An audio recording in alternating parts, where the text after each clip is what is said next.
కోసం cinema start చేసినప్పటి నుంచి కూడా ఎప్పుడైతే ఈ టైటిల్ రిజిస్టర్ చేశారో ఆ టైటిల్ రిజిస్టర్ చేసిన రోజు నుంచి కూడా మన ఆదోని యువత అయిన శ్రీ సాయి గారు దాని విషయంగా పోరాడుతూనే ఉన్నాడు. మనము గతంలో కూడా పేపర్లో కూడా ఫేస్బుక్లో కూడా చాలా చూడటం జరిగింది. వాళ్ళ బాధ అంతా ఏమంటే అంత మహోన్నతమైన వ్యక్తి, వాళ్ళ కులదైవమైన నిత్యం భగవంతుడు వెంకటేశ్వర స్వామిని ఎలాగైతే వాల్మీకులు పూజ చేసుకుంటారో ఆ తర్వాత అంతలా కొలిచే వ్యక్తి మన మహర్షి వాల్మీకి గారు.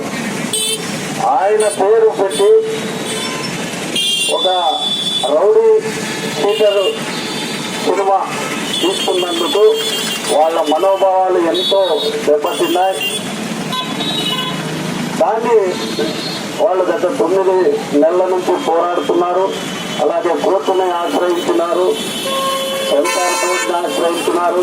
వివిధ రాజకీయ పక్ష నాయకులను కూడా పోయి వాళ్ళందరితో లెటర్ ప్యాడ్లు తీసుకొని పోయి ఈరోజు కోర్టు ద్వారా కూడా వాళ్ళు ఫైట్ చేస్తున్నారు. భగవంతుడు వాళ్ళ యొక్క పోరాటానికి మద్దతు, భగవంతుని ఆశీర్వాదం కూడా వచ్చి ఆ వాల్మీకి అనే టైటిల్ని తీసేయాల్సిందిగా నేను కూడా కోరుతున్నాను మా పార్టీ తరఫున. వాల్మీకి టైటిల్ని కూడా, ఎందుకంటే సినిమా సబ్జెక్ట్ అది జిగర్తాండ్ అని తమిళ సినిమా, నేను ఆ తమిళ సినిమా చూస్తున్నాను కాబట్టి ఖచ్చితంగా చెప్తున్నాను. ఆ సినిమాకి తగ్గట్టు వాల్మీకి అనే టైటిల్ మాత్రం 100% కమర్షియల్ వేడు.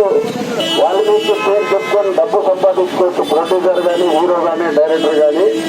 బట్ ఆ సినిమాకి వాల్మీకి టైటిల్ అనేది ఎంతో మంది వాల్మీకిలు మనోభావాల్ని దెబ్బతీసినట్లు అవుతుంది. మరియు అతని మిత్ర బృందానికి ప్రత్యేకంగా తెలుగుదేశం పార్టీ తరఫున వాళ్ళకి అభినందనలు తెలుపుతూ నిరంతరం వాల్మీకుల సమస్యల కోసం ఇది ఒక్క టైటిల్ విషయమే కాదు, మునుముందు కూడా మీ జాతి కోసం, మీ జాతి సమస్యల కోసం మీరు మునుముందు పోరాడి ప్రజల్లో మన్ననలు తెచ్చుకోవాలని నా మనస్ఫూర్తిగా కోరుకుంటున్నాను.